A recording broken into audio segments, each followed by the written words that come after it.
Hi guys, welcome to my channel Nisha Tanish. आज के इस ब्लॉग में छठ पूजा का लास्ट पूजा यानी सुबह वाला अर्घ का दिखाती हूँ मैं। देखिए, हम लोग निकल चुके हैं घर से। हालांकि हम लोग 5:30 बजे निकले थे, बहुत लेट से निकले थे हम लोग। फिर भी रास्ते में बहुत ज़्यादा कुहासा था। सुबह हो चुकी है लेकिन कुहासा अभी भी है। हम लोग नहर पर पहुँच चुके हैं। अब यहाँ प्रशासन सजग है अपने काम के प्रति और बाकी लोग एंजॉय कर रहे हैं छठ पूजा को, क्योंकि ये अभी थोड़ी देर लोग एंजॉय करेंगे लेकिन फिर 1 साल इंतज़ार करना होगा इस चीज़ के लिए। अगर सब लोग घर में सही सलामत रहे, खुशहाल रहे, सब लोग अच्छे से रहें, तब जाकर 1 साल बाद छठ पूजा होती है। फिर छठ पूजा करना या छठ पूजा में शामिल होना भी सौभाग्य से होता है। छठी मैया की कृपा होती है तभी सब लोग हंसी खुशी मिलकर छठ पूजा मनाते हैं। इस बार तो मौसम सबसे अच्छा था, तो सुबह में बिल्कुल भी ठंड नहीं है, वरना सुबह वाली पूजा में लोग चादर और स्वेटर के साथ आते थे। पिछली बार भी मैं स्टॉल लेकर आई थी, ओढ़कर पूरा आई थी। हालांकि नीचे अभी नहर पर थोड़ा अंधेरा था, कुहासा के चलते थोड़ा था अंधेरा। फिर भी छोटे बच्चे अभी से ही नहाना शुरू कर दिए हैं। बहुत सारे बच्चे, ऊपर से ही मैं देखी, बहुत सारे बच्चे नहा रहे थे। बड़े लोग सभी अपने अपने घर के लोगों को पूजा पाठ करवाने में मदद कर रहे हैं। सब लोग लगे हुए हैं और जिन लोगों को काम नहीं है वो लोग इस तरह से खड़े होकर मजे ले रहे हैं। और बहुत लोग मेरी तरह भी निकम्मे हैं अभी जो फोटो शूट कर रहे हैं या वीडियो बना रहे हैं। कुल मिलाकर इस छठ महापर्व में हर उम्र के लोग, हर कोई, घर के हर सदस्य, सब लोग, आस पड़ोस के लगभग सारे लोग किसी न किसी तरह से इस पर्व में जुड़े हुए हैं। पर्व में लोगों की आस्था तो है ही साथ हिंदू समाज के लगभग 99% लोग इस पर्व के माध्यम से किसी न किसी तरह से जुड़ते हैं, मिलते जुलते हैं और हर कोई खुश होता है। अगर कोई कष्ट में भी है, दुख में भी है, तो छठ पर्व आते ही उम्मीद होती है, मन में एक लालसा हो जाती है कि छठी मैया हमारी भी दुख दूर करेंगी, हमें भी खुशी मिलेगी। और इन सब बातों से ही शायद छठ को महापर्व माना गया है। साथ ही साथ हमारे सारे फेस्टिवल्स किसी ना किसी तरह से प्रकृति से जुड़े हुए हैं। उदय और अस्त होते हुए सूरज जो प्रकृति के साक्ष्य हैं, और इनकी पूजा में नारियल, ईख, हल्दी, अदरक और अनगिनत फल, ठेकुआ जो गेहूं के आटे से बनता है, दूध जो गाय की होती है, कसार जो चावल के आटे से बनता है, इन सभी चीजों के माध्यम से हमें प्रकृति से जुड़े रहना कितना आवश्यक है, शायद ये हमारे पूर्वजों को पता था। और इसलिए प्रकृति की पूजा में इन सारे प्राकृतिक चीजों को किसी न किसी रूप में शामिल किया गया है, क्योंकि प्रकृति के बिना हम जीरो हैं। हवा के लिए और खाने के लिए पेड़ पौधे, पानी के लिए नदियों का होना जरूरी है। इतना ज्यादा इसमें साफ सफाई और शुद्धता इस पर्व में हमें ये सिखाती है कि हमें कैसे जीना चाहिए। एक्चुअली हमारे सारे फेस्टिवल्स हमें कुछ ना कुछ सीख जरूर देते हैं। शायद मैं ज्ञान की बातों का प्रवचन ज्यादा दे दी, तो सॉरी इसके लिए। और देखते हैं फिर से लोग किस तरह से पूजा पाठ में लगे हुए हैं। सूर्योदय होने वाला है, लोग लगे हुए हैं पूजा पाठ में।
अभी ये वाला जो आप देख रहे हैं, ये हमारे एक सुपौल के भाई जी अपने गांव बननिया में कोसी नदी पर हो रहे छठ की वीडियो भेजे हैं।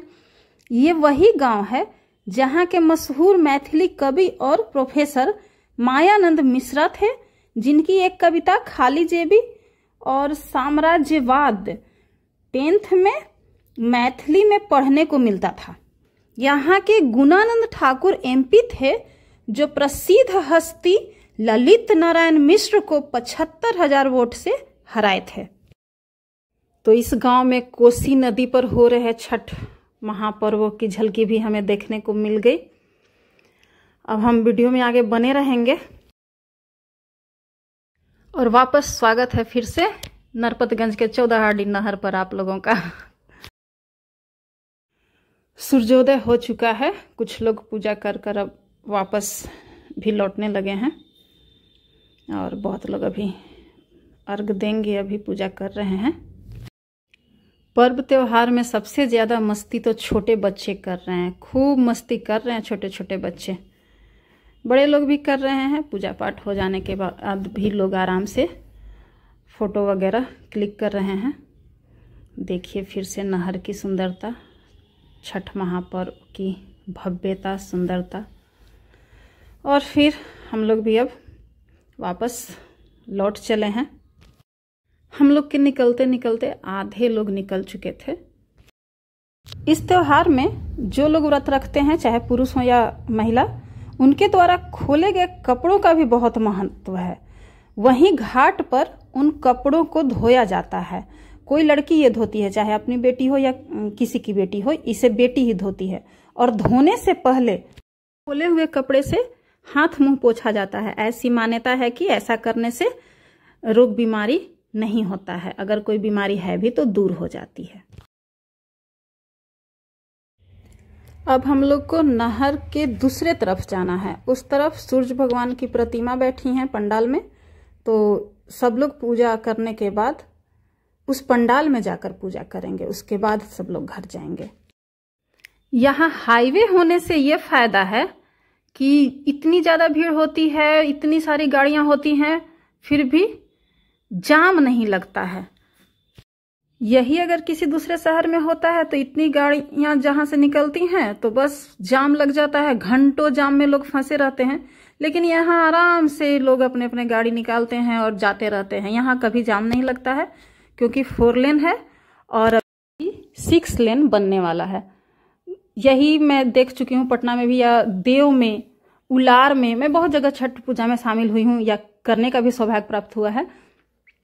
तो हम लोग घंटों फिर फंसे रहते थे कि कब निकलेंगे जाम से, कब निकलेंगे जाम से। लेकिन यहाँ ये चीज़ नहीं है। हम लोग अब चल दिए हैं नहर के दूसरे तरफ, पंडाल में जाकर पूजा करेंगे।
पंडाल भी बहुत खूबसूरत बना हुआ है और इसमें विराजमान सूर्य भगवान की मूर्ति भी बहुत अच्छी थी। ये इधर कॉर्नर में बाहर में कुछ युवा बच्चे बैठे हुए हैं।